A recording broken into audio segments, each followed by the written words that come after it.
Applied Materials, better known as ticker AMAT, dropped 14%, and you probably think that means something's wrong. It doesn't. Most people have no clue what actually moves stocks. They think a bad earnings report means a bad business, and they think a bad forecast means that company's about to collapse. That type of thinking is going to keep you broke. Applied Materials just printed record revenue, record margins, record cash flow, but the stock tanked because next quarter might be soft. Think about that. They just had one of the best quarters in company history, and the market punished them for what they might do 90 days from now. You're watching a fire drill, not a fire. And if you don't understand the difference, you're going to miss the real opportunity here. Let's get something straight. This sell-off had nothing to do with what Applied Materials just did. It had everything to do with what they said about next quarter. That's not the same thing. Quarter 3 revenue was up 8% year over year. Non-GAAP EPS hit a record $2.48, up 17%. They pulled in over $2 billion in free cash flow. That's not a miss, that's domination. But here's what the market heard. The next quarter might be a little slower. That's it. That's the reason the stock dropped 14%. Why? Because investors aren't trained to separate performance from projection. They see one soft number and panic like the whole business is falling apart. But this isn't a business problem, it's a timing issue. The slowdown is coming from China digestion, export licenses, and fab timing. That's backlog. That's noise. That's not demand going away. It's just getting shuffled around. Applied Materials didn't miss earnings. They crushed them. The market sold off anyway. And that disconnect, that's where the real opportunity hides.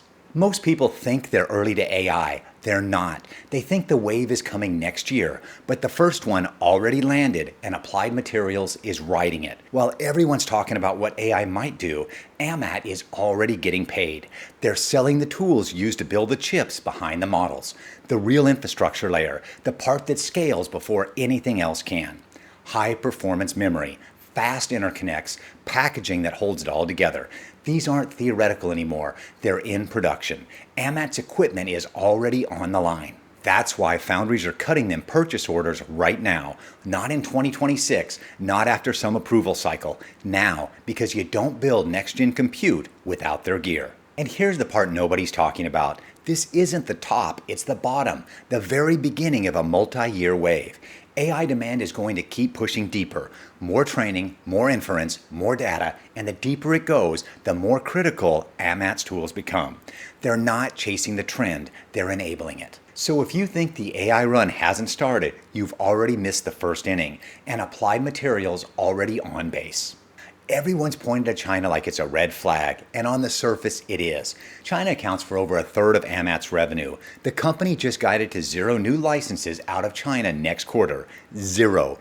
They're assuming the worst. That's why guidance looks soft. But here's what nobody expected. A few days ago, the US government flipped the entire export narrative on its head. NVIDIA and AMD just struck a deal to hand over 15% of their China chip revenues in exchange for export licenses.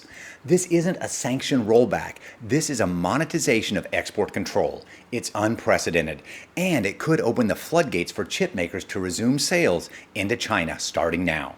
If that happens, who benefits first? The fabs, the ones that need to scale. And who do those fabs call to scale faster? Applied Materials. So the very risk that tanked this stock, the China exposure, could flip into a quarter 4 tailwind if licenses start flowing again.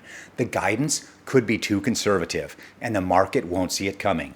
This is how opportunity hides in chaos. Everyone else sees political risk. We see a setup. Do you want to know if a business is strong? Look at the margins.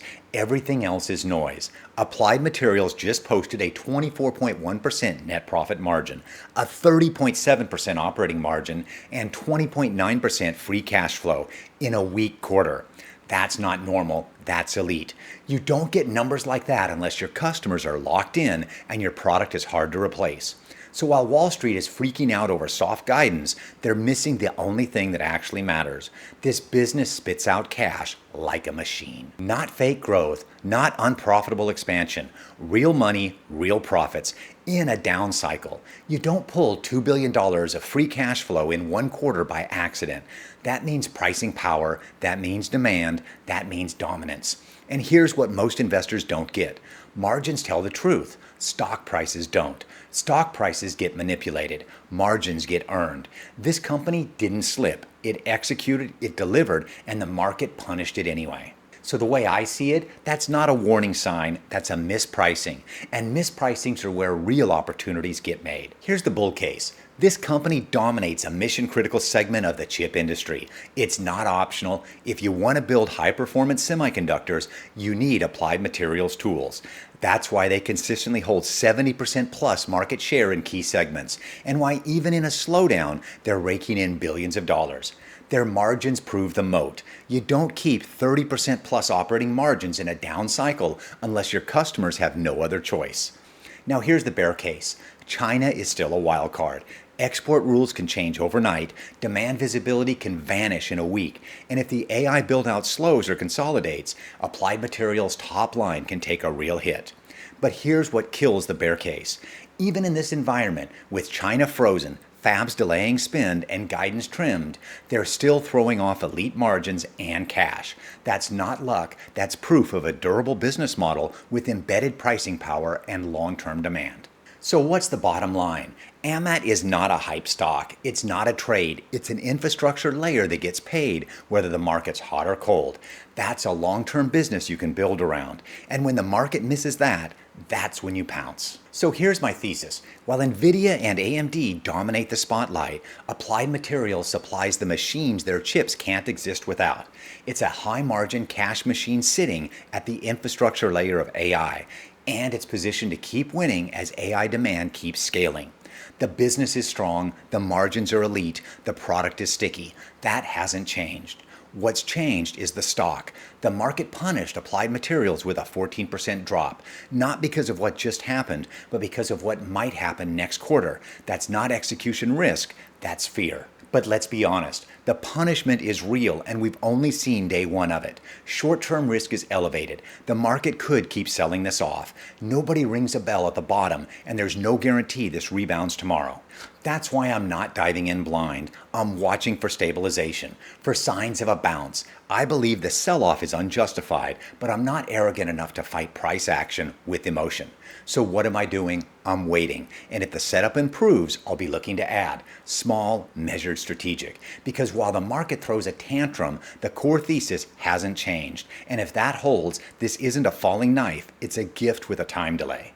So let me ask you something. Who else is breaking down Applied Materials drop with this level of clarity? Not just the chart, but the thesis, and showing you exactly how to turn volatility into opportunity. Who else gives you the bull case, the bear case, the risks, and a real plan for how to trade it? Nobody. That's why I'm watching Applied Materials. Not holding it yet, but I'm interested. If the setup improves, I'll look to add, slowly with precision. That's how conviction works. It's not emotional, it's earned. And it's not just me. Sam just banked $45,000 on AMD using cash-secured puts. Pala Market's already up $5,200 in the first half of August, just trading options. And Air Tractor pulled in $17,000 in a single month and rolled it into long-term IRA accounts and metals. That's not hype. That's execution. This year alone, I'm up $2.15 million. That's a 61.75% return year to date. The total portfolio is sitting at $5.6 million and still growing. That doesn't happen by luck. It happens by stacking smart trades over time, one edge at a time. Inside my Patreon, you get real-time trade alerts with full breakdowns, entries, exits, and the why behind every move. Daily market analysis that skips the fluff and hits what matters. The exact strategy I'm using to stock Applied Materials and scale into high conviction positions. It's $30 a month. People blow that on fast food without thinking. This is the one thing that might actually pay you back. Try it. If it doesn't make you sharper, more confident, and more consistent, cancel anytime. But if you've been watching this thinking I should join, then it's time. Because the only thing worse than being late is watching the move happen without you.